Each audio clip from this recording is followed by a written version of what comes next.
Hey guys, Dan here with painforyou.com. If you guys haven't seen it yet, I've got a really good explainer video about TMS, distraction pain, diversion pain syndrome, stress illness, whatever you want to call it. Go to painforyou.com, and if you would like my 11 mistakes document as well as a self-assessment, you can get that at the same website, painforyou.com. Just enter your email address on the side and you'll get that stuff. So today's topic, I want to talk to you about, is it okay to react to situations emotionally? Right? So many of us, when we learn about Dr. Sarno and this distraction pain and these stress illnesses, we say to ourselves, every time I get worked up, my pain gets worse or my symptoms get worse, right? And so we tend to say, I'm afraid of my emotions even more so now. Before we were afraid of them because they were uncomfortable and scary and dangerous and all that stuff. But now that we understand about this distraction pain and these distraction symptoms that the brain is using to protect us from the emotions, it can oftentimes become very scary to allow yourselves to feel these emotions, right? So it almost doubles down on the repression. Again, the brain is using this as a strategy to keep you safe from these emotions. So instead of saying, well, emotions are dangerous because every time I get worked up emotionally, my pain gets worse, and we try to repress them even more, or say, I can't do that, I'm going to try to avoid reacting emotionally, it's best to allow yourself to feel the emotions, right? Because not feeling them, pushing them away, is what caused all this mess in the first place. So yes, react to situations emotionally. You are human. If somebody does something that angers you, it's okay to get angry. And look, if your pain spikes up a little bit, it's actually good news, because that's kind of proof that you have distraction pain, that it is stress caused, it is psychologically induced, it is not a physical structure. So for anybody who's on the fence and saying, well, maybe it's physical, look, if you get worked up emotionally and your pain gets worse, ding, ding, ding, you've got a winner, right? That's the best news you can imagine, because that just proves to you that it's not structural. So as far as reacting emotionally to situations around you, yes, you can do it. But here's a caveat. How long are you going to stay in that reaction, right? Because let's say you have a situation that really upsets you, and then the situation's over. But 3 days later, you're still pissed off about it, right? Why? Because you're playing the story over and over again. You ever drive down the road and all of a sudden you realize you're having a conversation with somebody who pissed you off 3 days ago? They're not even there. They haven't been there for days. And you're still arguing with them in your head. If I see them, I'm going to say this, and I should have said that, and son of a bitch, right? We have those conversations, and it's really ridiculous that we're letting these people live rent-free in our heads, and they've long forgotten about it. And as a matter of fact, in some cases, they don't even know they upset us. So the real key question is not whether or not you're allowed to get upset. The real key question is, how long are you going to stay in story mode about that situation and stay upset? Whether it be anger, rage, hurt, sadness, guilt, jealousy, whatever. And, the term get over it is somewhat demeaning, because if somebody says to you, oh, come on, get over it, that was 3 days ago, they're basically saying, I don't value your emotions, right? I don't value your reaction. And that can be even more infuriating. But this is an inside job. So we can't control those around us, but we can control ourselves and our reactions. So yes, react emotionally. If something gets you upset, be upset. But then after a while, you got to say to yourself, how long is long enough to stay upset? Dr. Joe Dispenza talks about how, when you get upset, that's fine. But if you stay upset, you're actually living in the past, because you are living in that experience. And every time you play that story or you live in that experience, you're reactivating that emotion all over again. So what he says is, if you stay in an emotion from an experience for several days, you're in a mood. What's wrong with you? Oh, I'm in a mood, right? Why? Because somebody did something 3 days ago and I'm still messed up.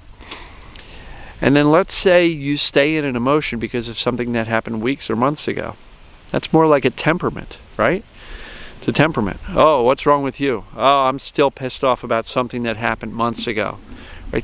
That's now become your temperament. That's kind of like you're walking around upset all the time. Right? And if you do this long term, forever, it becomes your personality. And forgive the language, but some people can view you and be like, yeah, he's just an asshole. Right?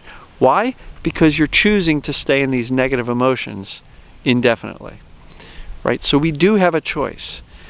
I encourage you not to choose to avoid the emotion altogether. I encourage you to embrace it and feel it and welcome it like a visitor, like I say a lot. Welcome that emotion in, have them visit with you for as long as it takes for them to say, all right, I've been felt, thank you for honoring me, and let themselves out the back door. But afterwards, if you hear yourself and that inner roommate replaying what happened and what you should have said and what you're gonna say the next time you see him, and then you replay that story to everybody that you run into and you meet and you talk to, and you're kind of living in the past.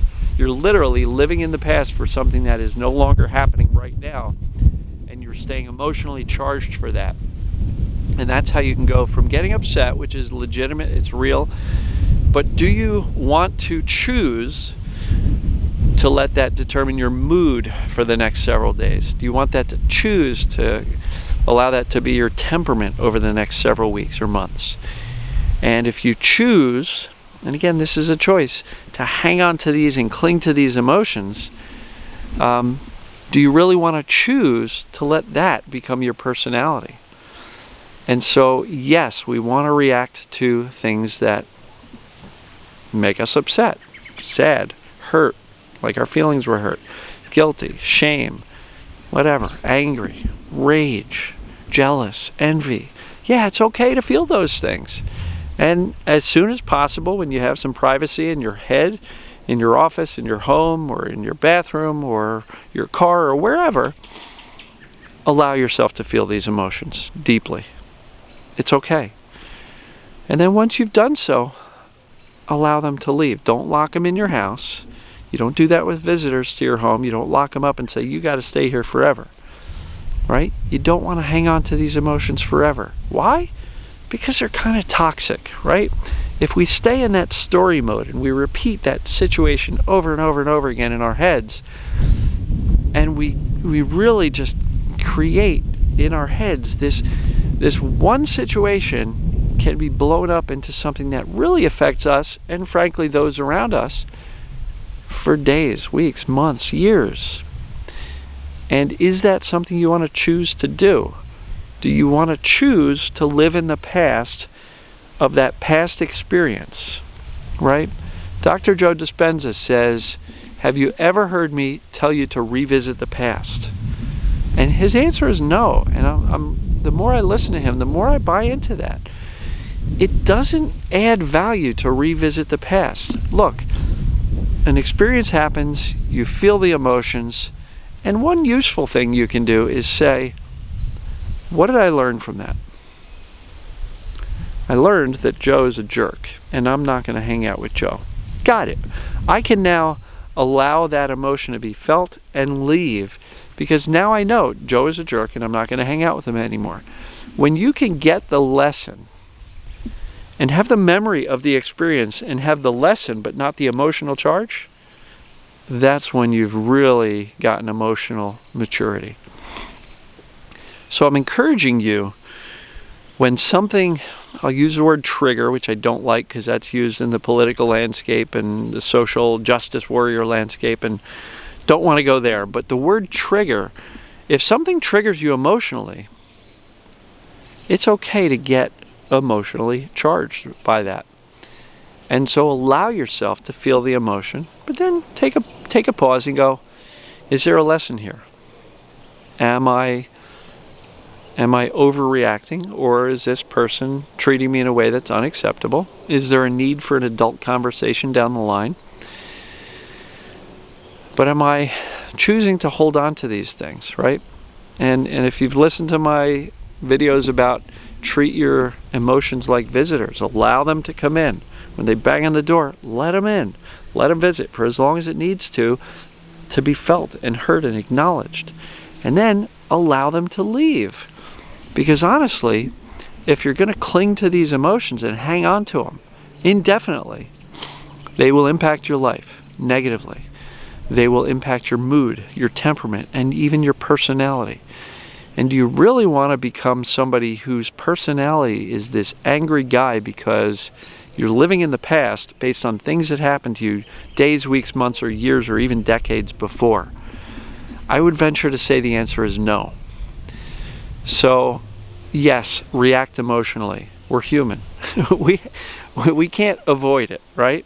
And to say these emotions are dangerous because every time I get emotional, my pain goes through the roof, right? Well, that's a conditioned response. That is your brain still working this strategy.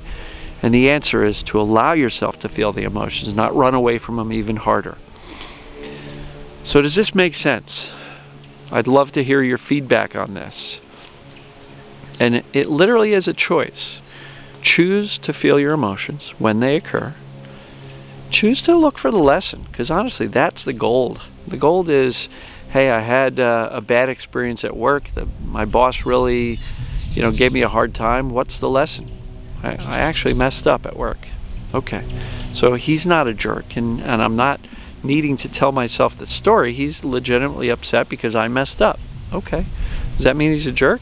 Yeah, maybe he could have said some things a little bit nicer, but you get my point. There's all sorts of lessons from all sorts of experiences. And if we look back at our childhood and we get angry because of the way our parents treated us, what's the lesson? Maybe they were doing the best they could given how they were raised and the programs that they were running in their head, right? Doesn't mean to let them off the hook if they were really treated us poorly and abused us and really did awful things.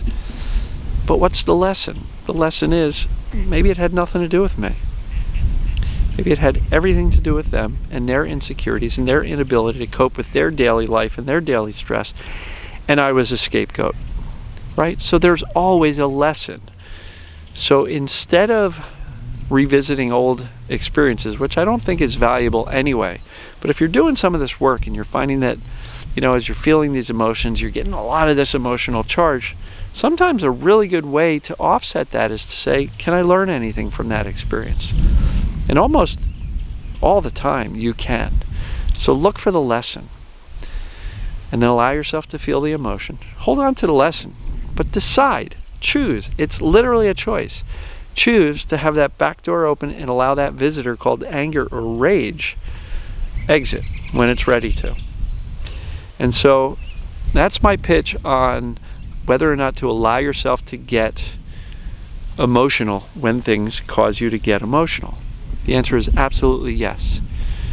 But then decide if you're going to let that experience create a mood, which is days long, a temperament, which is weeks or months long, or a personality, which is like just who you become. Do you really want to become that angry jerk? I know I don't. So I will choose to feel my emotions. I will choose to look for the lesson. Hey, was there something to learn there about myself, about that other person, about that situation? And then I will choose to allow the emotion to leave once it's been felt. In my mind, that's the best way to handle this. And look, if you can observe these emotions, you are not your emotions. Let me just make that very clear. You are not your emotions. You're not your sadness. You're not your anger. You're not your rage. They are things that you feel. They are experiences that start, and if you allow them to, they will pass and stop. So you're not your emotions. Do not own them. Do not become them, right?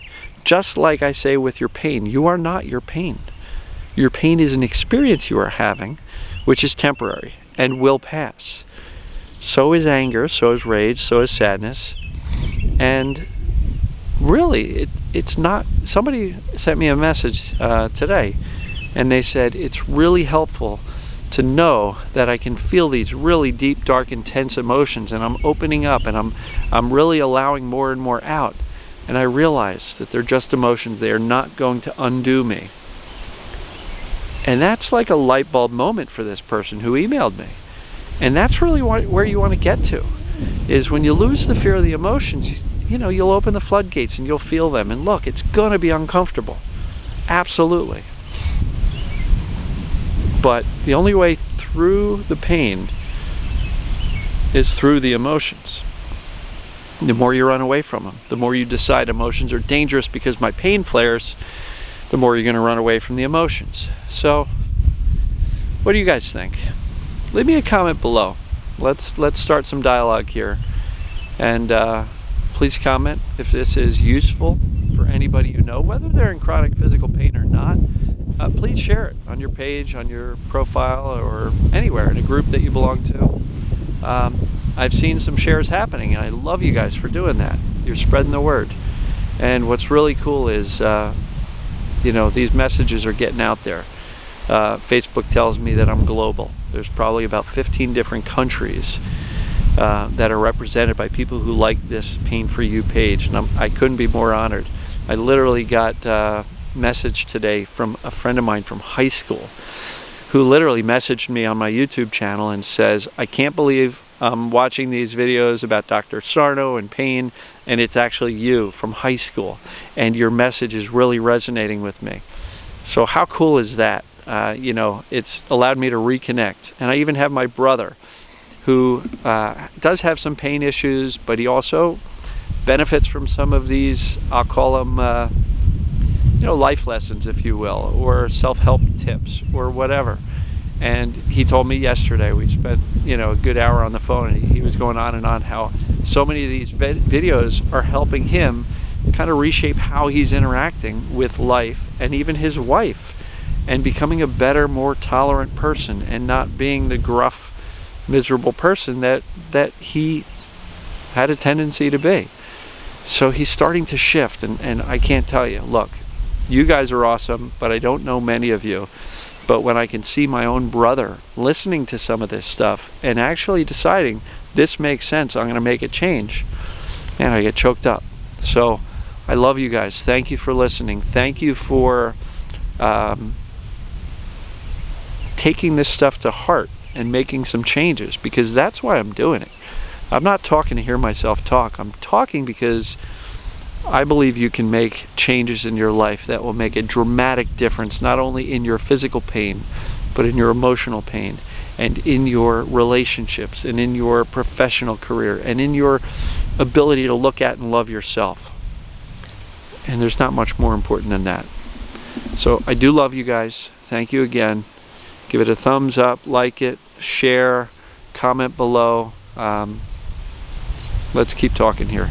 So your feedback is what keeps me going. So thank you for that, and we'll see you tomorrow. Thank you.